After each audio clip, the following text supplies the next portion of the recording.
Cumprimento a todos com a paz preciosa do Senhor Jesus.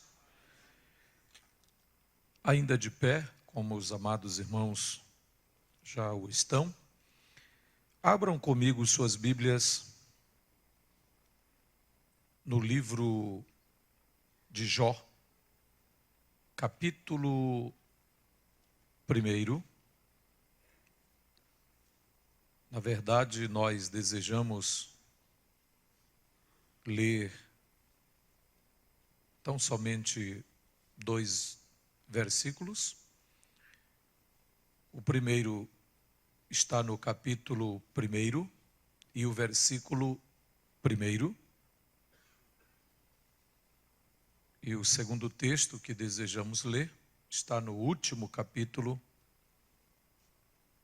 versículo 2. O primeiro versículo, então, diz-nos assim a palavra: Havia um homem na terra de Uz, cujo nome era Jó, homem íntegro e reto, temente a Deus e que se desviava do mal. Último capítulo do livro de Jó, que é o capítulo de número 42, e o versículo 2. Bem sei que tudo podes, e nenhum dos teus planos pode ser frustrado. Podem tomar assento? Glória a Deus. Eu quero agradecer a Deus o privilégio de poder estar nessa AGO, atendendo aqui o convite do nobre pastor Giovanni, presidente desta convenção, que esteve conosco mais de uma vez ali no estado do Maranhão, na nossa convenção SEADEMA, presidida pelo pastor Pedro Aldir Damasceno, de quem trago também saudações ao amado obreiro e a todos os convencionais aqui presentes. Quero louvar a Deus por estar nesta igreja. Louvo a Deus pela vida do pastor Adma Daniel, pastor presidente desta igreja. E quero agradecer a Deus o privilégio de participar desta AGO. Dentre muitos conhecidos, amigos aqui, já encontrei alguns maranhenses. Parece que maranhense está em todo lugar, irmãos. E já encontrei vários aqui. Quero agradecer a Deus por me sentir assim um pouquinho em casa, viu, irmãos?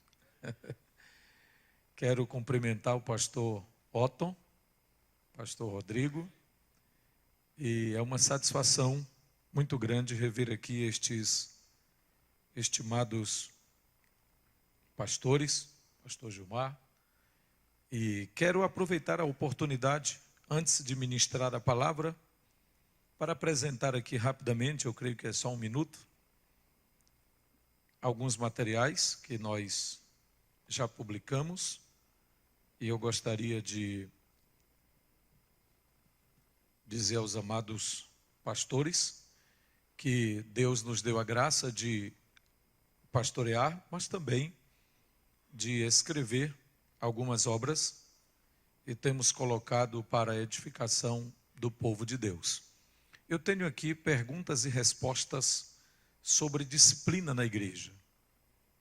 Há alguns anos eu fiz uma pesquisa no mercado editorial brasileiro, cristão, e só encontrei, pastor, 2 obras de referência, e o presidente da nossa convenção me pediu para ministrar em uma escola bíblica sobre a importância da disciplina bíblica para a saúde da igreja.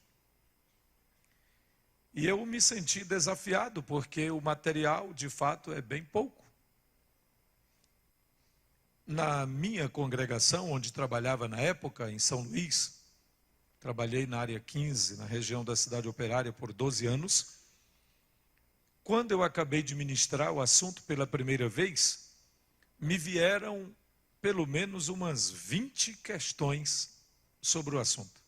E para minha surpresa, quando eu ministrei na convenção, foram mais de 30 questões. Eu achava que era só os irmãos, membros da minha igreja, que tinham dúvidas, quando na verdade os pastores da nossa convenção estavam ainda cheios de dúvidas a respeito do assunto, pois é pouco tratado entre nós. E me lancei ao desafio de começar a escrever sobre o assunto. E escrevi cerca de 100 páginas com o seguinte tema: perguntas e respostas sobre disciplina na igreja. Por que ela deve existir, como ela deve ser executada, e quais os princípios que devem norteá-la, e, finalmente, diversas sobre o assunto. Temos um segundo livro aí à disposição dos irmãos, que é o nosso Cremos, uma introdução às principais doutrinas da fé cristã ensinadas pelas Assembleias de Deus no Brasil. Este já atualizado com os 16 artigos do Cremos assembleiano, ou do Credo assembleiano. É um material que nós utilizamos para seminários nas igrejas, mas também colocamos à disposição da igreja de um modo geral. E eu tenho aqui o que lá no Maranhão é um best-seller entre nós, só na nossa região, grande parte do Nordeste também, que é o livro João Jonas, a biografia do apóstolo dos sertões. Este homem era um missionário húngaro que chegou ao Brasil em 32 e no Maranhão chegou em 33. Na verdade, ele chegou em 26 no Brasil e em 33 ele chegou no Maranhão, quando apenas existiam 2 pastores, um na capital e um no interior do estado. E na época, este homem já vinha de Manaus, com sua carta de recomendação, a Assembleia de Deus começando no estado, e ele foi o nosso maior desbravador. Foi o primeiro pastor autorizado, ordenado pela nossa SEADEMA, a nossa convenção, e se tornou, de fato, um apóstolo naqueles rincões, entre muitos lugares difíceis, sem dinheiro, sem transporte, sem nenhuma tecnologia, utilizando apenas os lombos de uma mula. Ele percorreu milhares de quilômetros e plantou mais de 60 igrejas no estado do Maranhão, Piauí, Tocantins, na época Goiás, e parte da Bahia. Ele faleceu aos 73 anos de idade, mas a biografia que consegui construir a partir dos depoimentos de dezenas de pioneiros que ainda encontrei, alguns que conviveram com ele, este homem era tão cheio do Espírito Santo que os seus auxiliares podiam comprovar facilmente a manifestação dos dons com muita evidência do poder de Deus e a graça de Deus na sua vida. Para você ter uma ideia, ele ganhou para Jesus Alcebiades Vasconcelos e, dentre muitos outros líderes que se tornaram referências da Assembleia de Deus no Brasil, inclusive o pai do estimado pastor Otoniel Alencar, que faço menção aqui no livro, uma honrosa menção, foi auxiliar dele. Otoniel Alencar, genitor do pastor Otton, foi auxiliar deste homem e foi discipulado. Na verdade, ele forjou os primeiros grandes líderes da Assembleia de Deus no Maranhão e grande parte do Brasil. Deus usou João Jonas como um treinador de novos líderes, e eu quero deixar aqui apenas um pequeno exemplo da vida deste homem. Quando ele estava na semana de partir para a eternidade, o pastor Estevão Ângelo de Souza e o pastor Alcebiades Vasconcelos e Nelis Nelson resolveram fazer-lhe uma visita. João Jonas estava acamado em um lugarzinho do interior de Montes Altos, hoje Campo de Montes Altos, na verdade município de Amarante. Estava acamado e já sabia que era o tempo da sua partida, porque Deus o havia mostrado, e ele ajudou a cavar a sua própria sepultura. Depois disso, chamou os obreiros, disse como deveriam fazer, profetizou o futuro da Assembleia de Deus no Maranhão e no Brasil, e descansou. Mas, na semana de partir para a eternidade, aqueles 3 pastores amigos seus souberam que ele estava acamado, estava doente, prestes à morte, prestes a partir para a eternidade. Na época não havia como telefonar, nem mandar um recado assim muito fácil. Nem o correio chegava lá naquele lugarzinho chamado Cabeceira Bonita, que hoje é terra indígena. O que fizeram? Os pastores foram a si mesmo, sabendo que poderiam encontrá-lo. E quando chegaram naquela casinha, que eu tive o privilégio de visitar algum tempo depois, quando estava fazendo a pesquisa, gastei mais de 8 anos e percorri mais de 8.000 quilômetros para fazer a construção histórica da sua vida.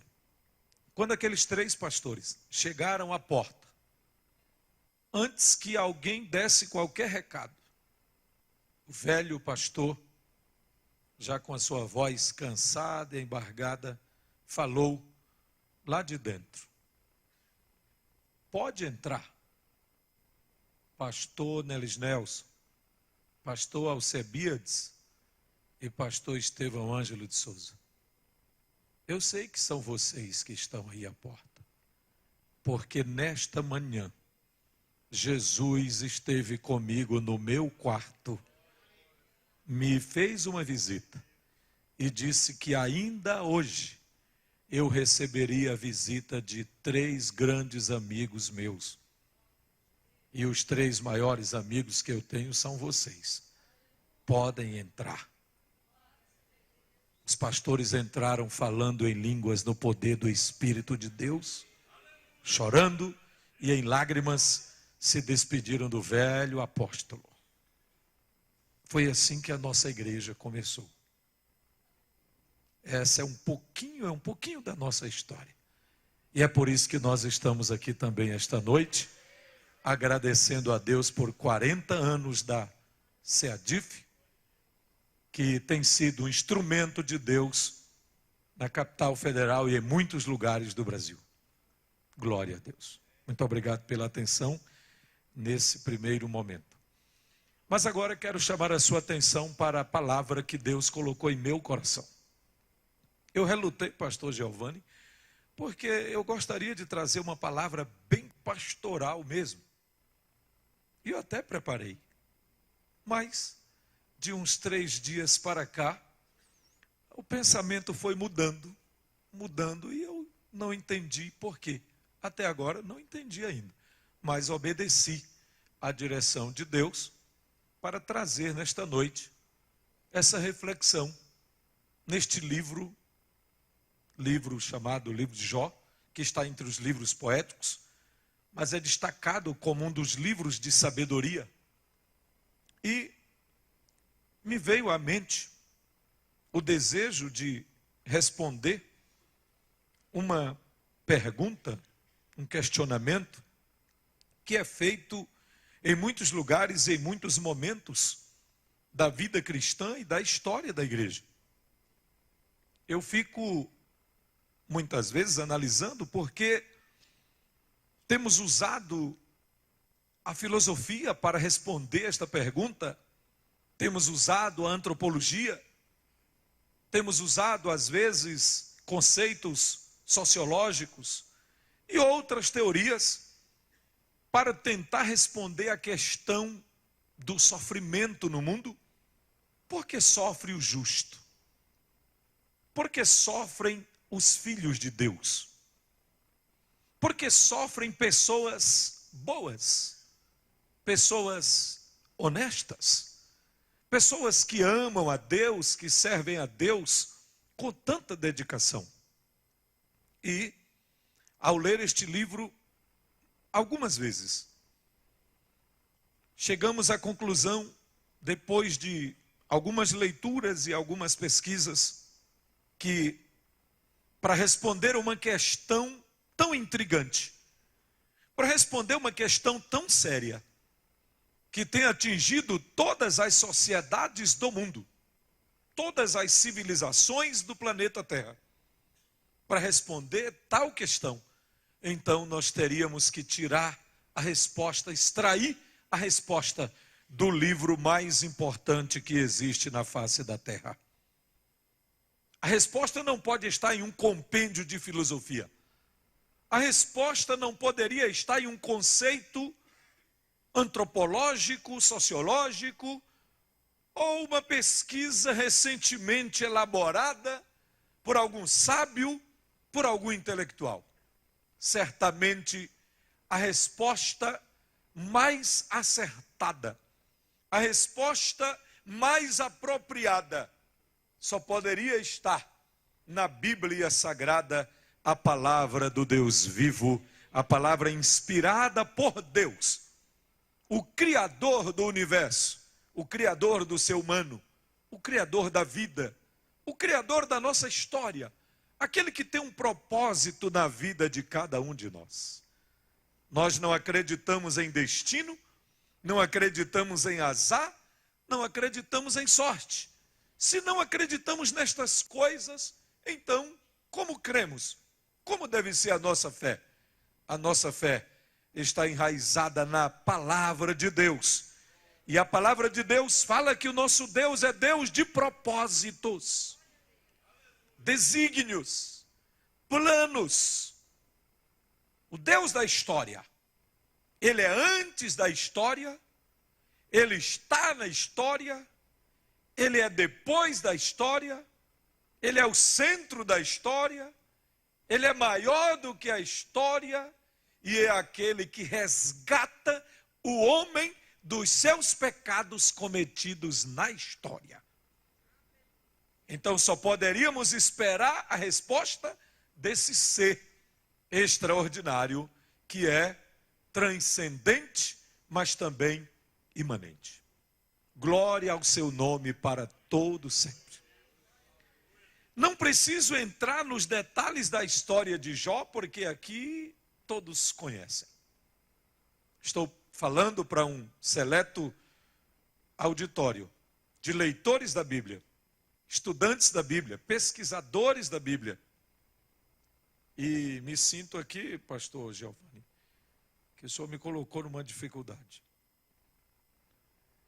Eu não tenho o costume de pregar assim em eventos tão seletos. E eu tremo e temo todas as vezes que vou pregar para pastores. Estou pastoreando há 23 anos, pela graça de Deus, já no 3º campo, e agora estamos pastoreando uma igreja com aproximadamente 7.000 membros e congregados, com 80 congregações e pontos de pregação, mas sinto um peso muito grande quando tenho que falar para pastores, pastoras, missionários, veteranos, homens que estão dia e noite com os olhos voltados para este livro extraordinário que é a Bíblia.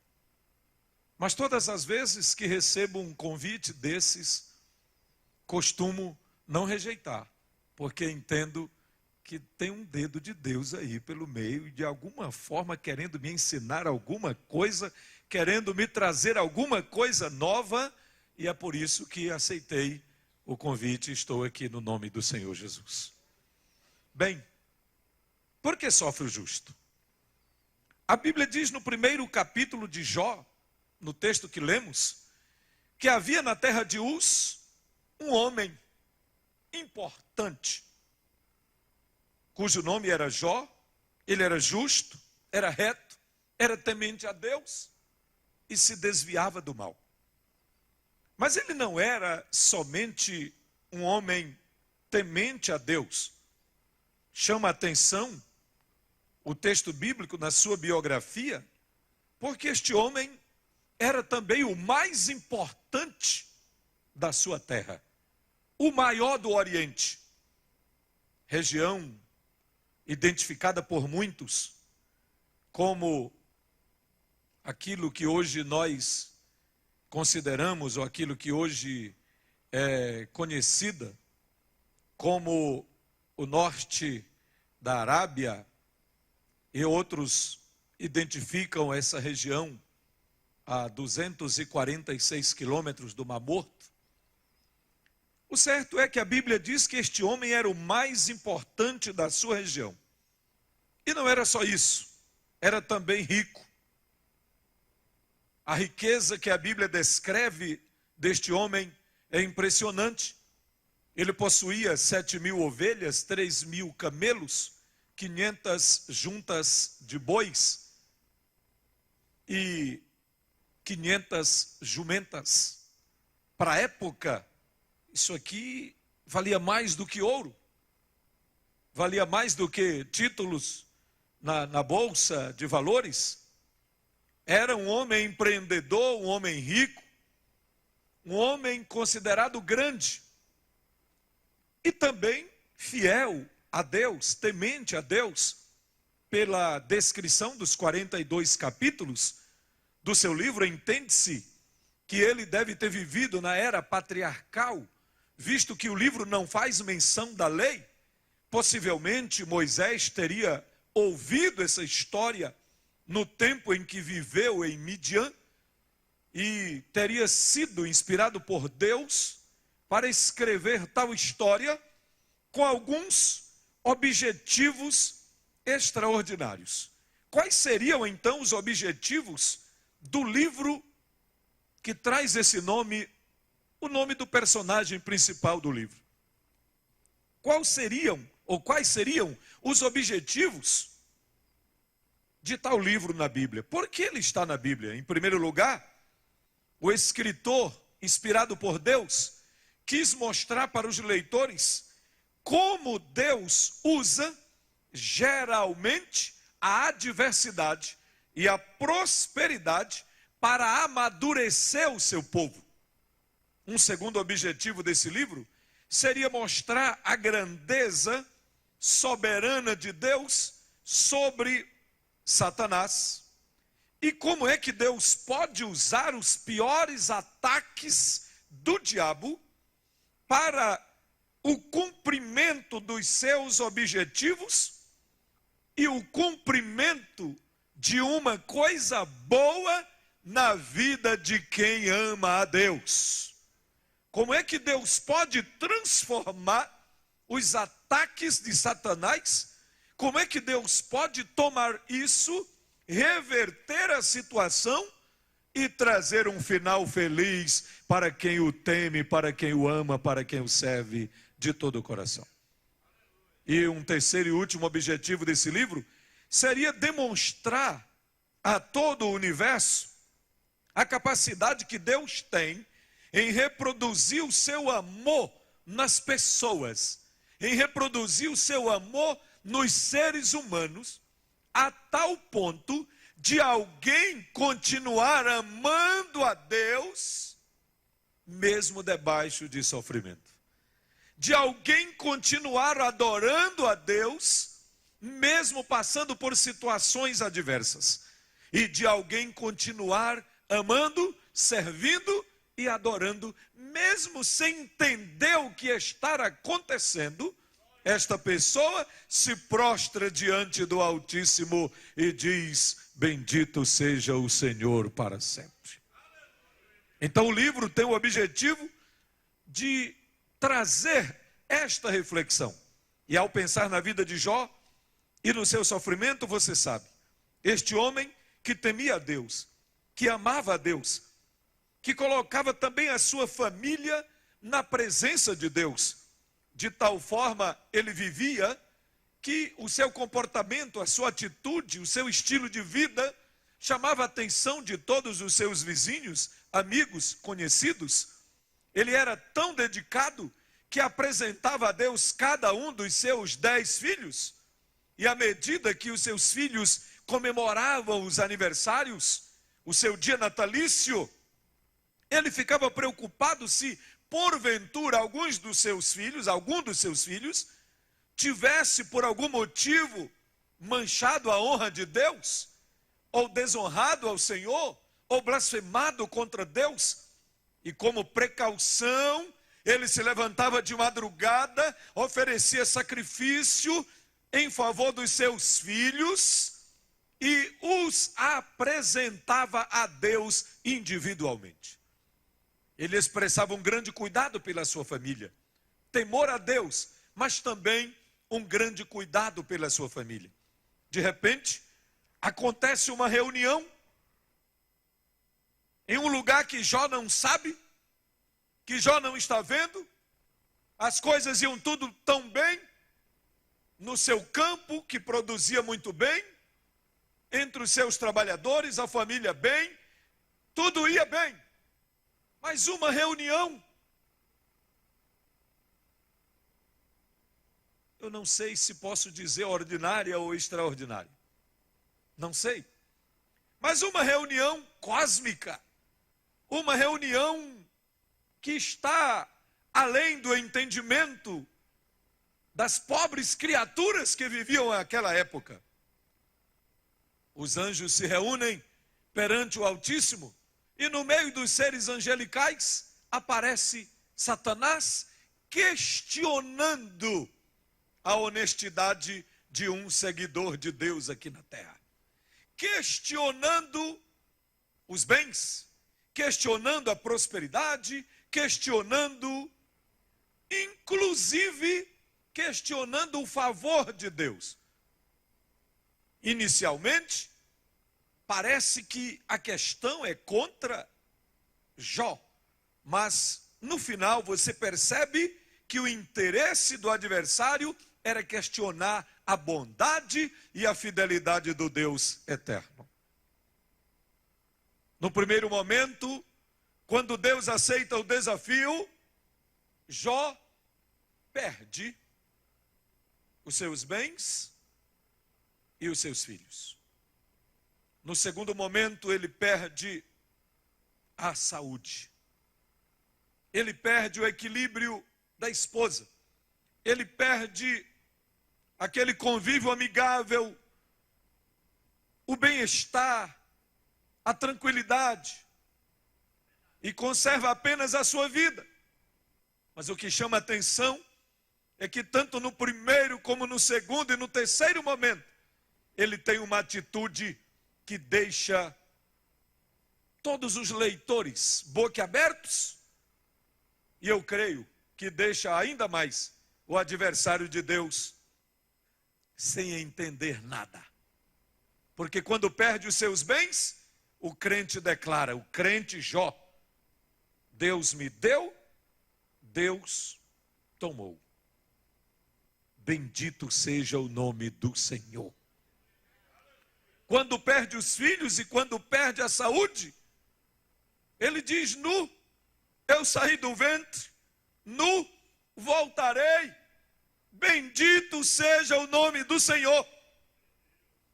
No terceiro momento, quando perde o equilíbrio da esposa, e ela chega ao ponto de dizer, por que não amaldiçoa o teu Deus e morre? Ele diz, você fala agora como alguém que perdeu o juízo. Não é assim, não é assim. Eu continuo crendo. E ao chegar no capítulo 19, versículo 25 do livro, este homem diz, eu sei que o meu Redentor vive e por fim se levantará sobre a face da terra. E ainda que eu morra, nele eu continuarei esperando. Pois eu sei que verei a Deus. na minha pele, na minha carne, eu verei a Deus. Ele profetiza a ressurreição de uma forma extraordinária. Ele diz, eu verei a Deus. Mas a coisa vai ficando mais tensa, porque 3 amigos seus se aproximam para lhe consolar. E que consolo, hein, irmãos? Que consolo, entre aspas. Nem daria para ser chamado de consolo as palavras que aqueles homens levaram. Pois a Bíblia declara que os 3 amigos mais próximos, Elifaz, Bildade e Zofar, eram, não sei se estudantes de uma teologia bastante legalista, que segundo eles só havia uma resposta. A resposta dos amigos de Jó para o sofrimento era uma só. Aqueles 3 amigos podem ler todos os discursos e você vai resumir tudo no que eu vou dizer para você agora, o pensamento deles. O sofrimento é sempre um castigo para o pecado. Essa era a teologia legalista da época, era o entendimento. E por que eles pensavam assim, pastor? Porque um conceito errado sobre Deus leva-nos a ter um conceito errado sobre o ser humano. Um conceito errado sobre o ser humano, um conceito errado sobre Deus, leva-nos a um conceito errado sobre o sofrimento e as adversidades da vida. Portanto, os 3 amigos de Jó resumiram na seguinte sentença: você pecou, você falhou, você está sendo castigado. Em resumo, o sofrimento é sempre um castigo para o pecado.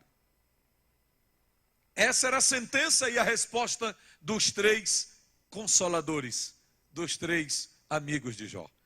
Você sabe que Jó questiona, Jó diz, mas não é assim, eu não pequei, eu não errei, eu tenho certeza que a minha alma está limpa, eu tenho certeza que fui purificado, eu não cometi nenhuma blasfêmia, eu não deixei de ajudar o pobre, eu não traí a minha esposa.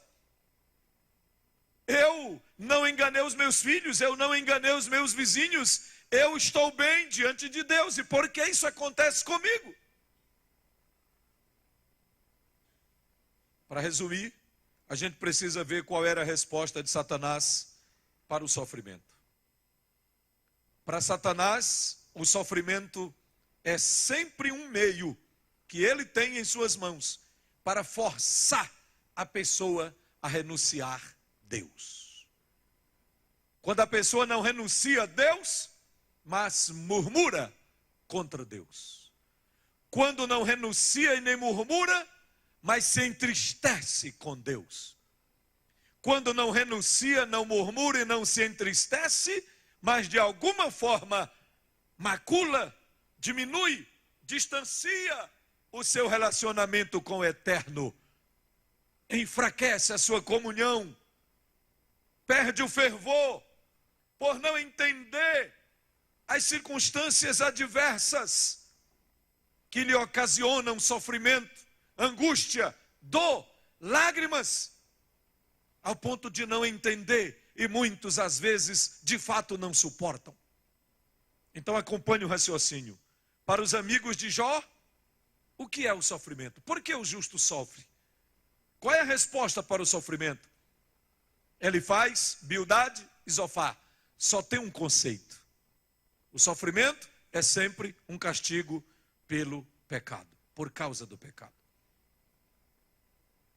Para o inimigo das nossas almas, para o inimigo de Deus, o sofrimento é uma forma que Satanás tem para forçar a pessoa a renunciar a Deus. Mas aparece um quarto amigo de Jó. Quando chega no capítulo 33, um amigo inclusive mais jovem que se apresenta dizendo que é mais jovem do que os demais, e ele tem um outro conceito. ele não concorda com os 3 primeiros. Ele apresenta uma teologia diferente. Ele apresenta um conceito diferente. Ele melhora um pouco, mas não diz tudo. Ele melhora, mas não diz tudo. Ainda não é a resposta plena. Ele diz que o sofrimento é usado por Deus para corrigir ou disciplinar. E ele fica neste conceito. Já estamos na terceira resposta. Bem, está certo o conceito dele, mas não é pleno, não é tudo, não é completo.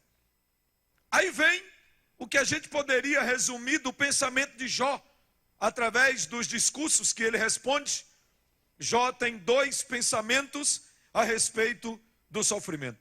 No primeiro momento, Jó entende que o sofrimento é apenas para o iníquo. O sofrimento não é para o justo. O sofrimento não é para quem teme a Deus.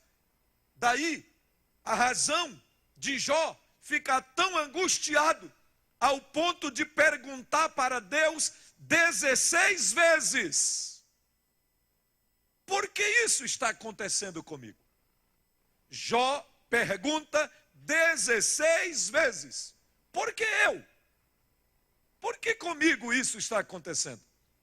Jó lamenta 33 vezes. Além das 33 lamentações, ele dirige a Deus 16 perguntas, 16 questionamentos. E qual é a resposta que temos para essa pergunta no livro de Jó? Em 2 momentos, Jó nos ajuda a entender.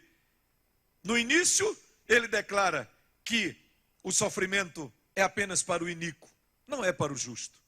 Mas, logo depois, mais tarde, no capítulo 23 e o versículo 10, ele declara que o sofrimento é um processo refinador divino para produzir o ouro puro. É um processo refinador divino para produzir o ouro puro. Em parte, Jó concorda com Eliú, discorda plenamente de Elifaz, Bildade e Zofar, e concorda em parte com Eliú. Mas a resposta, queridos, a verdadeira resposta não é a de Satanás. A verdadeira resposta não é a dos 3 amigos de Jó. A verdadeira resposta não está com Eliú, o 4º amigo de Jó, o 4º discursador do livro. A verdadeira resposta também não está com Jó, apesar de ser ele o personagem principal do livro. Quem dá a resposta verdadeira é o Criador da vida, é o Deus Todo-Poderoso, que nos criou e que nos sustenta com o seu poder e com a sua graça. Ele é o Deus soberano. Ele tem soberania sobre a vida. Ele tem soberania sobre a nossa família. Ele é soberano na salvação e Ele é soberano também no nosso ministério. Ele é soberano em tudo. Ele é grande, Ele é supremo, Ele é maravilhoso, Ele é todo-poderoso. E é por isso que Jó declara no capítulo 42 e o versículo 2: bem sei que tudo podes, e nenhum dos teus planos pode ser frustrado. A soberania de Deus é a pedra que tem sustentado a maioria dos homens e mulheres de Deus no decorrer da história. Muitos deles envolvidos em profundas angústias. Muitos deles envolvidos em grandes problemas. E aí a gente lembra Martinho Lutero, lembra os pré-reformadores, os reformadores, os pós-reformadores, os nossos primeiros grandes missionários. A gente lembra os fundadores da nossa igreja. A gente lembra os pioneiros do movimento pentecostal, enfrentando lutas, dificuldades, sem recursos, sem apoio das autoridades, muitas vezes sem um teto, sem um lugar de repouso, sem o apoio da sociedade. E tudo indicava que o trabalho não iria prosperar. E em que eles estavam confiantes? Eles confiaram única e exclusivamente na soberania deste Deus que nós adoramos, neste Deus que nós servimos. E Deus sabe por que estamos aqui esta noite. Deus sabe por que estou aqui essa noite trazendo esta palavra.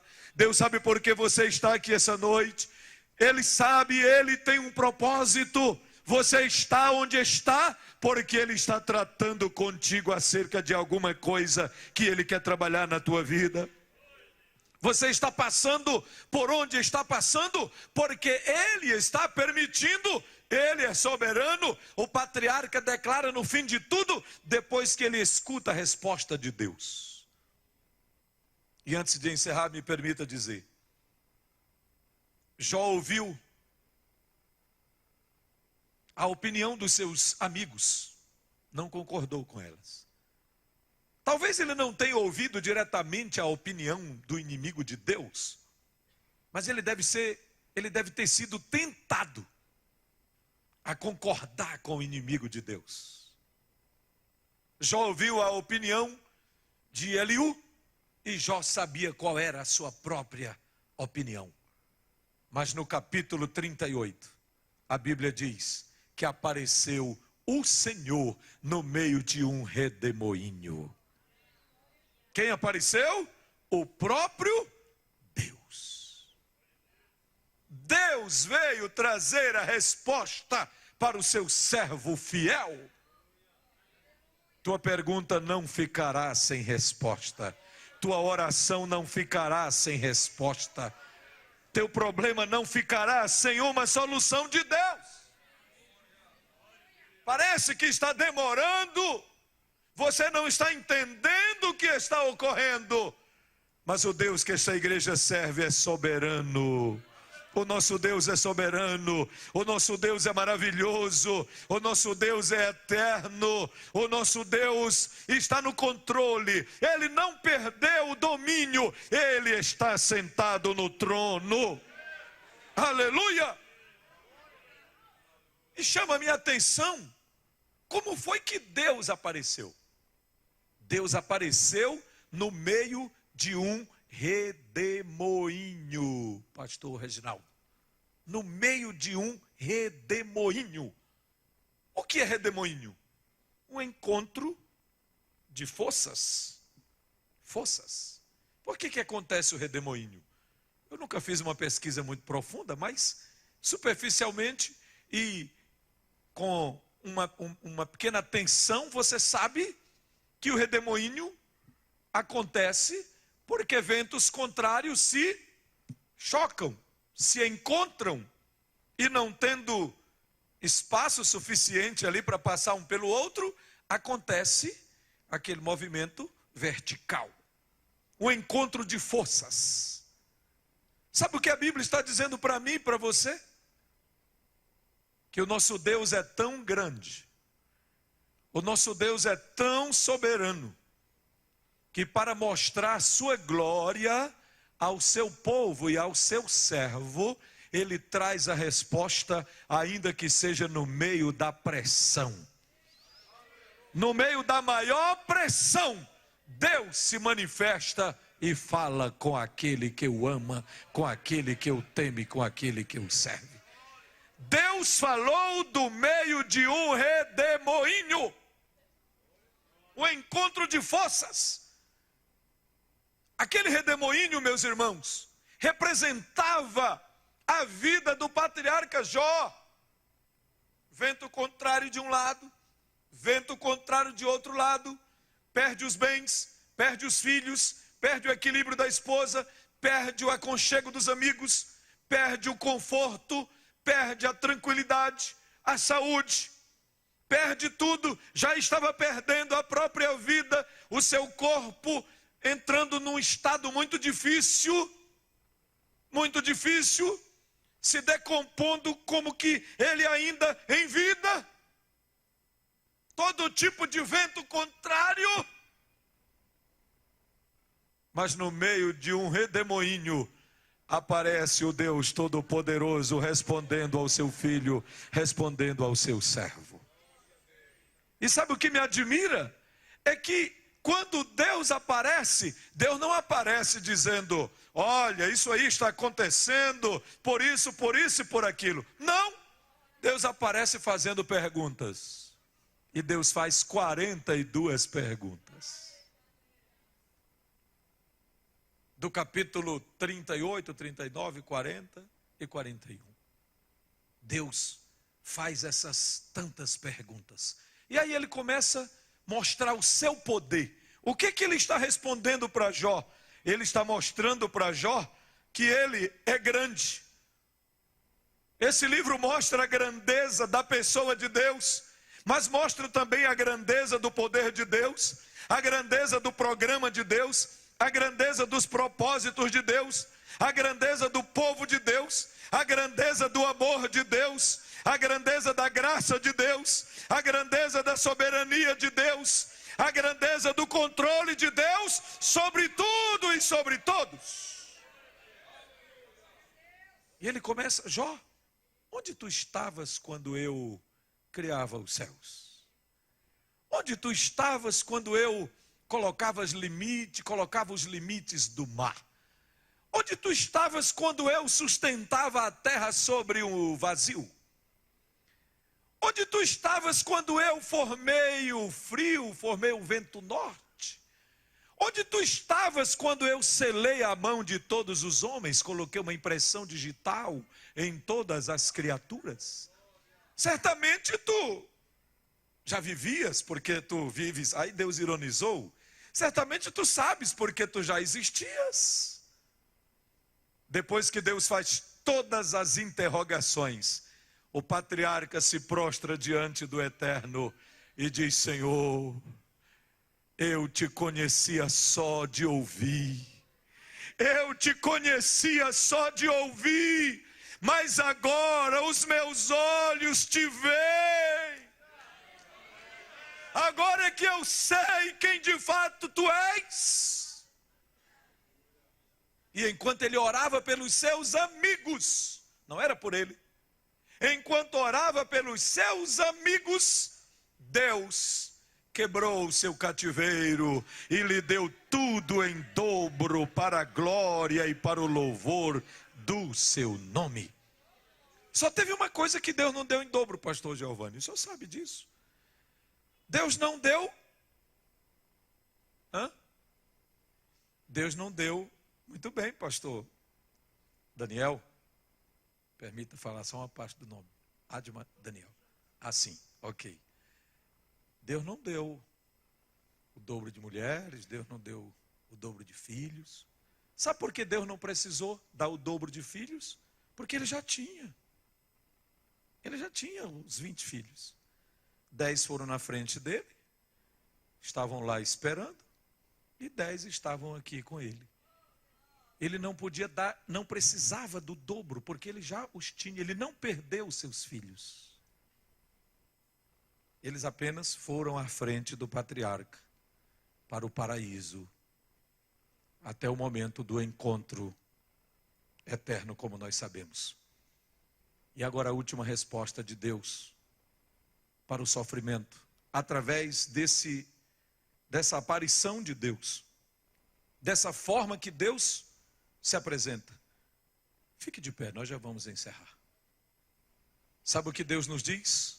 Deus nos responde que o sofrimento é um privilégio que Ele dá ao seu povo, aos seus servos, para que o ajudemos a cumprir algum grande propósito que Deus tem, que a gente nem sabe, a gente não entende como é que se processa isso.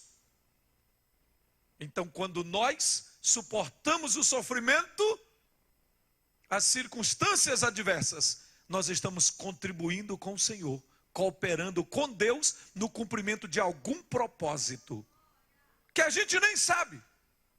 Nesse caso, no caso específico de Jó, Deus queria refutar o próprio Satanás. Deus estava provando para o seu inimigo que é possível haver homens e mulheres aqui na terra que o amam quando não tem dinheiro, que o amam quando não tem saúde, que o amam quando perdem os seus bens, que continuam adorando no meio das dificuldades. Então Deus estava dizendo: olha aí, tu não disseste que ele iria zombar de mim, tu não disseste que ele iria blasfemar de mim, mas ele não blasfemou, ele continua sendo meu servo, meu adorador, meu filho, e continua temendo ao meu nome. A segunda resposta de Deus é que o sofrimento é um apelo para a gente confiar, quando a gente não entende. E por último, o sofrimento pode ser um meio para Deus trazer alguém a tal ponto que essa pessoa chegue a um estado em que não saiba mais o que fazer e que se sinta tão indefesa que somente Deus poderá ser o seu defensor. É isso que Deus promove. O sofrimento pode ser uma ação de Deus para trazer alguém para perto dele, de tal modo que essa pessoa envolvida com o sofrimento, envolvida com a circunstância adversa, olhe para todas as direções e não tenha a quem recorrer, a não ser única e exclusivamente o Criador dos céus e da terra.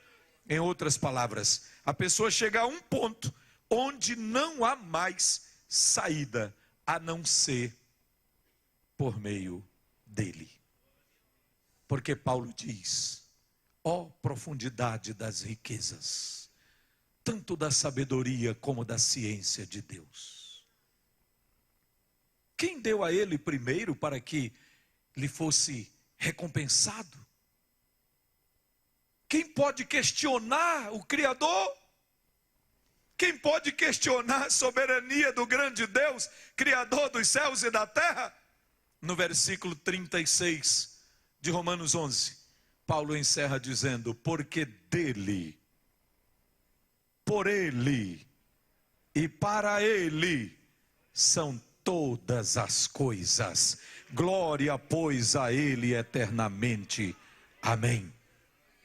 Eu não sei o que você está passando na tua vida familiar, na tua vida pessoal ou na tua vida ministerial, mas você está aqui no lugar certo, diante dele, e ele acaba de falar comigo e com você que o controle é dele, o poder é dele.